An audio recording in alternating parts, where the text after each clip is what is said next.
Assalamualaikum warahmatullahi wabarakatuh. Alhamdulillahi rabbil alamin. Wassalatu wassalamu ala ashrafil anbiya'i wal mursalin wa ala alihi wa sahbihi ajma'in. Subhanaka la ilma lana illa ma 'allamtana innaka antal alimul hakim. Subhanaka la fahma lana illa ma fahhamtana innaka antal jawadul karim. Wala hawla wala quwwata illa billahil aliyyil azim. Rabbi shrah li sadri wa yassir li amri wahlul 'uqdatam min lisani yafqahu qawli. Alhamdulillah, marilah sama-sama kita memanjatkan kesyukuran kita ke hadirat Allah Subhanahu wa taala. Dengan limpah kurnia-Nya masih lagi diberi peluang kepada kita untuk kita mentaati perintah-perintah Allah Subhanahu wa taala. Mudah-mudahan segala amalan ketaatan kita diterima oleh Allah Subhanahu wa taala. Pada malam ini kita akan sambung bacaan daripada kitab Wasailul Wusul ila Syamailir Rasul. Masih lagi di bawah tajuk hadis-hadis yang ringkas yang disabdakan oleh baginda sallallahu alaihi wasallam dalam berbagai perkara. Qala al-musannif rahimahullahu ta'ala wa nafa'ana bihi wa bi'ulumihi fid dharain amin. Wa qala an-nabiy sallallahu alaihi wasallam kun fid dunya ka'annaka gharibun aw 'abiru sabilin wa 'udda nafsaka min ahli al-qubur. Bersabda Nabi sallallahu alaihi wasallam, hendaklah kamu hidup di dalam dunia seolah-olah kamu itu orang yang asing atau orang yang melalui ataupun menyeberangi, melewati sesuatu jalan, yakni musafir. Dan hendaklah kamu menganggap dirimu dari kalangan penghuni kubur, yakni dari kalangan orang yang telah mati. Nabi sallallahu alaihi wasallam di dalam hadis ini memberitahu kepada kita, memberi galakkan kepada kita supaya kita ini hidup di atas dunia dengan sederhana. Nabi kata, hendaklah kamu hidup di dunia seolah-olah kamu itu orang asing, yakni orang yang pergi ke sesuatu tempat yang bukan tempat mustautinnya, pergi atas dasar kerja, pergi atas dasar mencari keperluan. Nabi kata, hiduplah di dunia seperti itu. Sebabnya dunia ni sebenarnya bukan tempat tinggal kita yang sebenar. Dan setiap orang pun tahu bahawa kehidupan di dunia ni adalah sementara, tidak kekal. Kehidupan sebenar kita adalah kehidupan akhirat nanti, kehidupan selepas mati. Selepas mati, selepas hari hisab dalam syurga Allah Subhanahu wa taala, itulah kehidupan yang sebenar-benarnya. Kehidupan yang dia tidak akan ada mati lagi. Tak ada mati dah. Dunia ni tempat persinggahan. Manusia ni ada beberapa persinggahan. Pertama, alam perut ibu, dia singgah di situ. Kemudian alam perut, alam dunia. kemudian alam kubur, kemudian alam mahsyar, akhir sekali ini syurga ataupun neraka. Ini semua persinggahan. Dan persinggahan yang paling penting untuk manusia ini adalah persinggahan di dunia ni. Persinggahan di dunia ni. Sebab di dunia inilah kita ini dipertanggungjawabkan ataupun dibebankan oleh Allah Subhanahu wa taala untuk kita menyempurnakan perintah-perintah Allah dan meninggalkan segala larangan Allah. Dan di dunia inilah dia ada dosa, ada pahala, ada ganjaran. Untuk setiap amal yang kita buat, setiap perbuatan kita dikira. Persinggahan yang paling penting. Kalau persinggahan dunia ni gagal, maka persinggahan yang selepas dia lebih berat lagi, lebih susah lagi. Kalau persinggahan dunia ni kita berjaya, berjaya apa? Berjaya menyediakan ataupun mempersiapkan bekalan untuk kita bawa ke persinggahan-persinggahan yang seterusnya. Maka persinggahan yang selepas ini, selepas dunia ni, dia jadi mudah, dia jadi senang. Kalau di dunia ni kita galik, kita cuai, kita lalai, tidak membuat persiapan, maka apabila maut datang, bermulalah kesusahan. Bermula kesusahan, InsyaAllah.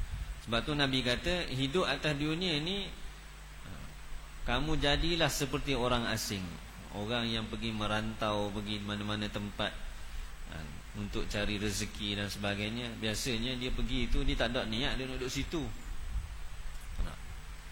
Niat dia untuk kumpulkan harta, kumpul duit, nak bawa balik. Macam pekerja-pekerja asing yang mai di Malaysia kan. Dia hidup di sini, dia hidup sederhana je. Apa yang dia usaha tu semua dia hantar balik, bagi sana, buat rumah, buat kedai.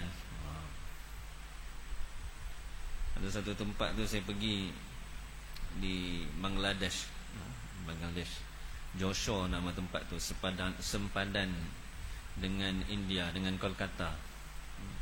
Kawasan tu boleh kata semua ramai orang boleh cakap Malaysia. Mari kerja, semua kaya-kaya.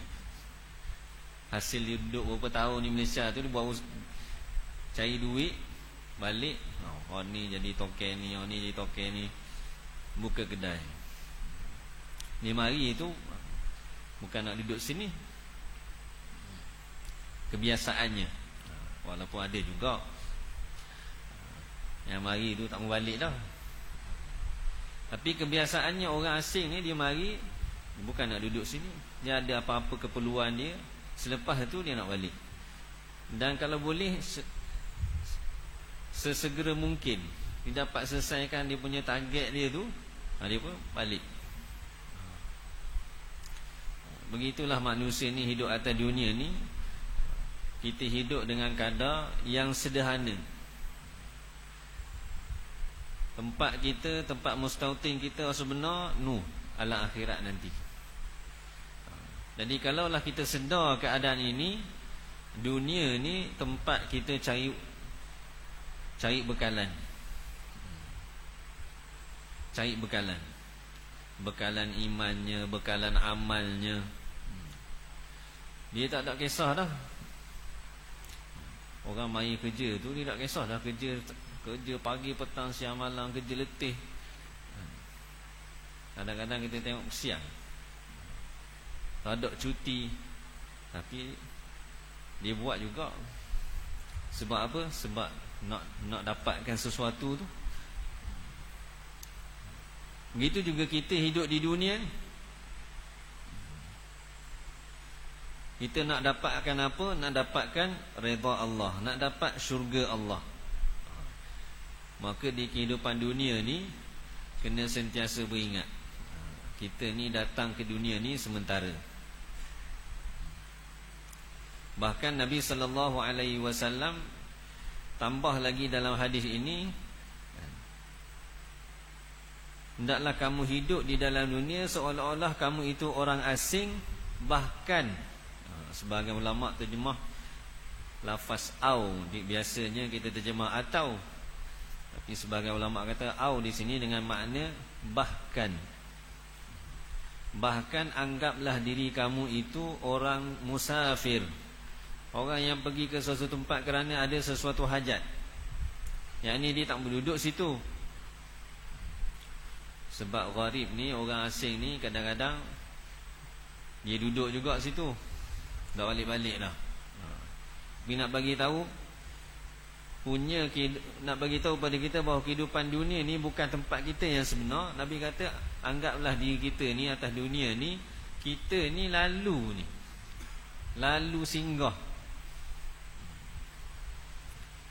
singgah nak pergi ke akhirat, tempat persinggahan, transit.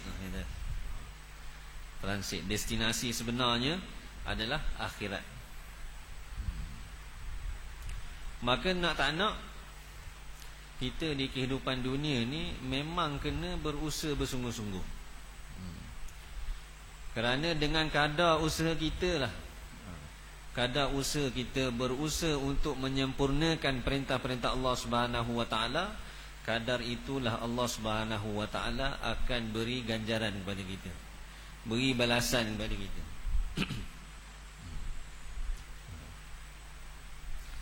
Siapa yang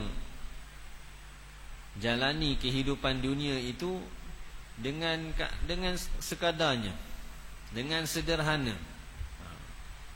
dan dia jadikan maksud sebenarnya adalah akhirat, maka orang ni orang yang beruntung, yang akan beruntung.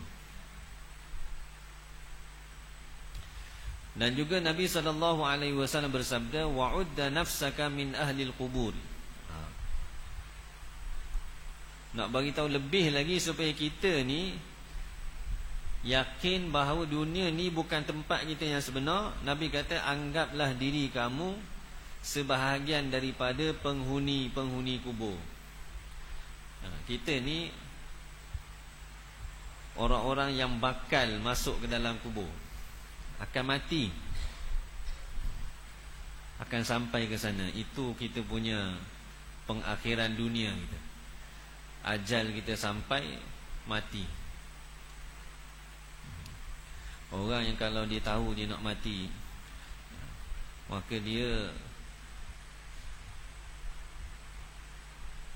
akan usaha macam mana kehidupan yang ada, waktu yang ada ni dia dapat sempurnakan. Biasanya banduan lah. Kalau banduan di penjara tu, dia dah ada tarikh yang telah diputuskan oleh mahkamah bahawa dia ini akan diberi hukuman mati. Dia ada tarikh ni. Kebiasaan banduan-banduan seperti ini, waktu dia yang ada tu dia akan habiskan dengan apa? Dengan ibadat. Dia habiskan dengan ibadat. Sebab apa? Sebab dia tahu hari sekian ni matilah. Jadi kalaulah kita ini sentiasa menganggap diri kita ni bila-bila masa je Allah Ta'ala nak ambil. Dan memang begitu pun, kita punya ajal ni Allah Ta'ala dah tetap dah, cuma kita tidak tahu bila, waktu bila. Ni tak khabar, sekejap lagi ke. Walaupun kadang-kadang adalah orang dia ada tanda-tanda, tapi itu pun tak tahu juga tanda-tandanya. Kebiasaannya tak tahu. Kadang-kadang tengah sihat Allah Ta'ala ambil juga. Sebab syarat untuk mati ni bukan sakit.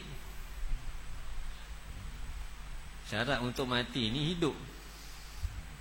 Hidup baru mati. Sakit belum tentu lagi mati. Allahu Akbar.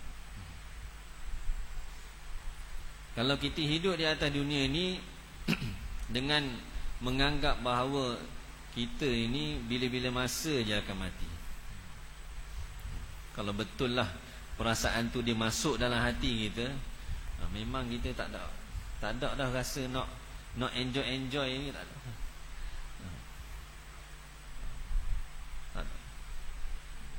Kita nak guna masa sehabis mungkin untuk kita rebut peluang ni. Sebab dunia ni peluang ni.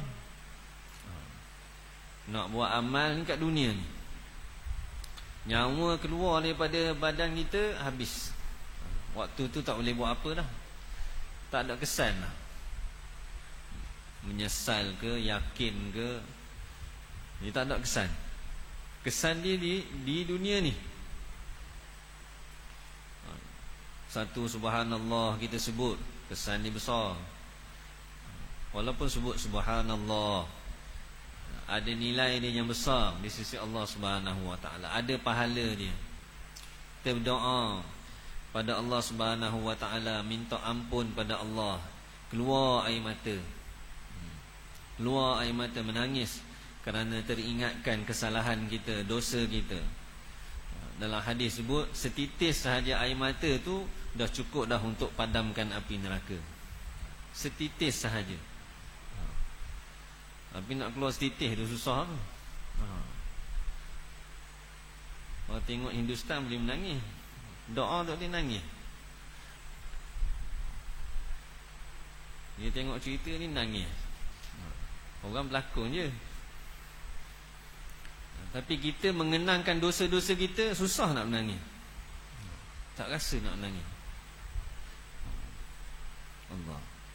Tapi sebenarnya penyesalan kita, tangisan kita, semuanya di sisi Allah Subhanahu wa taala itu besar. Besar di sisi Allah Subhanahu wa taala. Sebab dia tempat ni. Allah Taala uji kita, liyabluwakum ayyukum ahsanu amala. Allah Taala uji kamu, siapakah di antara kamu yang paling baik amalnya. Tempat ni di dunia. Mati dah tak ada dah ujian. Mati kena tanya je. Tanya tentang iman kita. Tapi dunia ni, semua yang Allah Ta'ala cipta atas dunia ni, tujuan dia nak uji kita, nak test. Inna ja'alna ma'alal ardi zinatan laha linabluwahum ayyuhum ahsanu amala. Sungguhnya kami telah jadikan apa-apa yang ada di atas muka bumi ini perhiasan untuk bumi. Tujuan dia linabluwahum, untuk kami uji mereka manusia ni. Ayyuhum ahsanu amala, siapakah di kalangan mereka yang paling baik amal dia. Dalam keadaan Allah uji dia tu, Allah Ta'ala nak tengok secara mana amal dia, ketaatan dia pada Allah Subhanahu wa ta'ala. Lebih besar ujian, lebih besar nilai amal tu. Lebih besar ujian, lebih besar nilai amal. Satu orang yang sedekahkan harta dia pada ketika dia juga memerlukan, lebih besar nilai dia daripada satu orang yang sedekah dalam keadaan dia ada banyak. Dalam satu peperangan, Nabi SAW minta kepada para sahabat untuk infakkan harta mereka. Satu orang sahabat bawa satu uncang buah kurma, sikit je, sehingga sahabat-sahabat lain kata, Allah, buah kurma je. Nabi ambil, Nabi letak atas sekali. Sebab itu je yang dia ada. Ambil letak atas. Dia ada nilai dia yang besar di sisi Allah Subhanahu wa ta'ala. Semoga Allah Subhanahu wa ta'ala kurniakan kepada kita kesedaran, baki masa hidup kita ni yang tak tahu berapa lama ni, dapat kita gunakan dengan sebaiknya untuk kita cari bekalan kita di kehidupan akhirat. وقال النبي صلى الله عليه وسلم الكيس من دان نفسه وعمل لما بعد الموت والعاجز من أتبع نفسه هواها وتمنى على الله الأمانية. Bersabda Nabi sallallahu alaihi wasallam, orang yang bijak. Ini definisi bijak yang Nabi sallallahu alaihi wasallam beritahu kepada kita. Orang yang bijak ialah orang yang merendahkan nafsunya, ataupun makna lainnya, dia berkira dengan nafsunya. Dia berkira, nak sempurnakan keinginan nafsu tu, dia berkira, tengok. Wa amila lima ba'dal maut, dan dia beramal untuk kehidupan selepas mati. Kehidupan dunia ni memang kalau kita nak ikut keinginan kita, Masya Allah kan? Nak belaka, nak belaka dari semua segi. Kita nak mudah belaka, senang belaka, seronok belaka.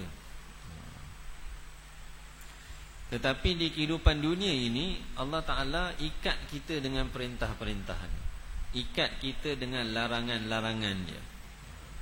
Perintah-perintah dan juga larangan-larangan Allah Subhanahu wa Ta'ala inilah yang menyebabkan kita ini tak dapat nak sempurnakan 100% keinginan kita di dunia ni.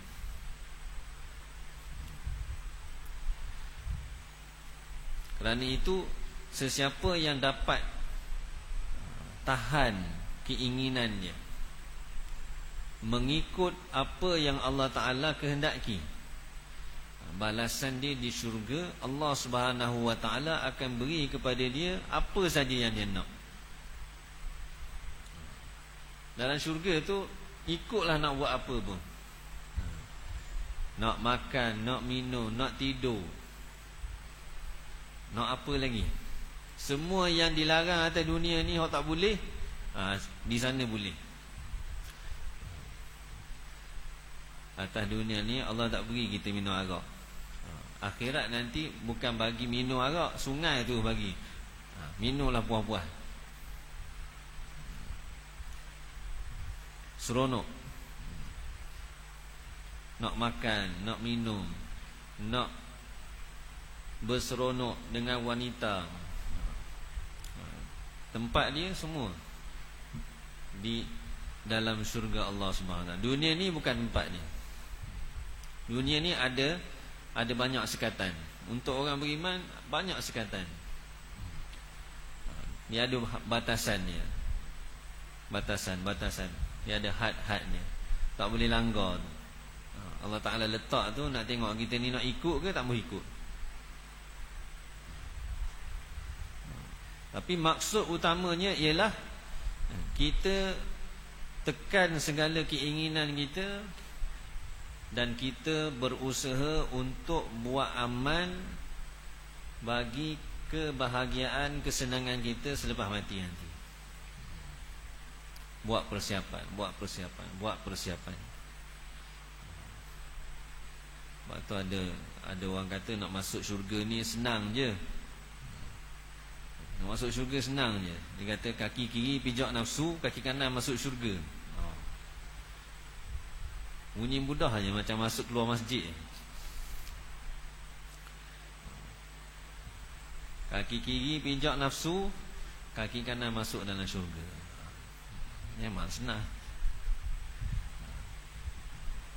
Tapi nak boleh angkat kaki kiri, boleh pijak nafsu tu yang susah tu. Nak mula tu,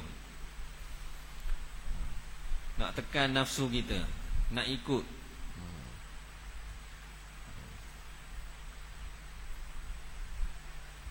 Jadi orang yang cerdik, dia akan lawan, dia akan kekang nafsu dia. Dia akan kekang nafsu dia. Dia cukup dengan dunia ni, apa yang ada cukup lah. Boleh makan, boleh tidur, ada pakaian, ada kenderaan, dah cukup lah. Tak ada fikir lah. Fikir dia macam mana nak sempurnakan perintah Allah. Ini orang yang cerdik. Fikir dia nanti akhirat macam mana dia boleh jaya, macam mana dia boleh selamat dalam kubur. Allah. Nabi kata kubur ni tempat persinggahan yang pertama.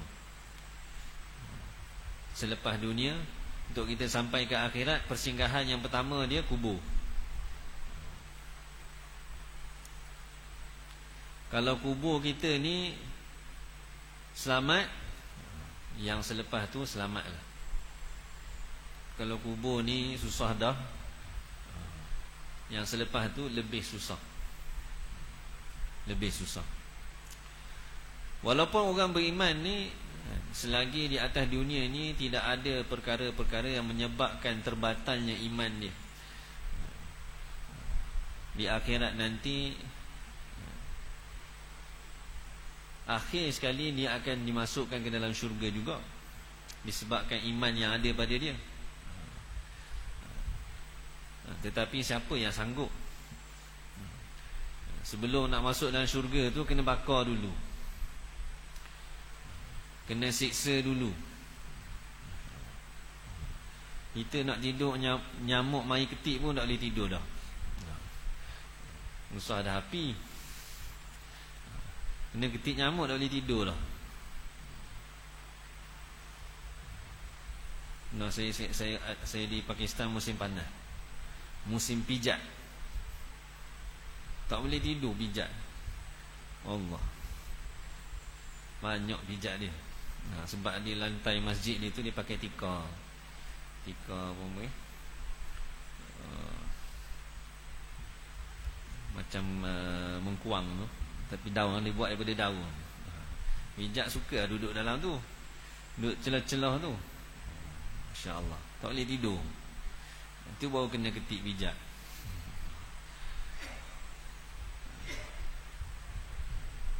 Di akhirat nanti dia bukan bagi ketik pijat, duduk dalam api lagi, macam-macam siksaan yang kita tak sanggup. Walaupun akhir sekali nanti masuk syurga, Nabi kata orang yang paling akhir sekali keluar daripada neraka ni, dia keluar dalam keadaan merangkak.